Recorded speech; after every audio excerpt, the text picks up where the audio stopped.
আসসালামু আলাইকুম গাইস। এই দেখুন, এটা হচ্ছে কাঁঠাল গাছ। এটা হচ্ছে নতুন জাত। এটা হচ্ছে পেয়ারা গাছের মতো, সরি, আপনার পেঁপে গাছের মতো এরকম পাতাটা। এটা হচ্ছে টোটালি নতুন একটা বিদেশি জাত। ঠিক আছে, এটা কাঁঠালটা অনেক বড় বড় হয়। যখন হবে তখন আপনাদের দেখানো যাবে। হ্যাঁ, এসব নতুন জাতের যদি কারো কাঁঠাল লাগে তো কমেন্টসে জানিয়ে দিন, আমরা চারা এটা পুষিয়ে দেবো।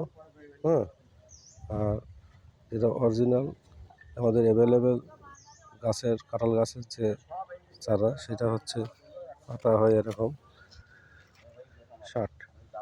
আর এটার পাতা দেখেন, হ্যাঁ, কত সুন্দর দেখেন। ব্যাস, এটা লাগলে পরে জানেন, চারা পৌঁছে দেওয়া হবে।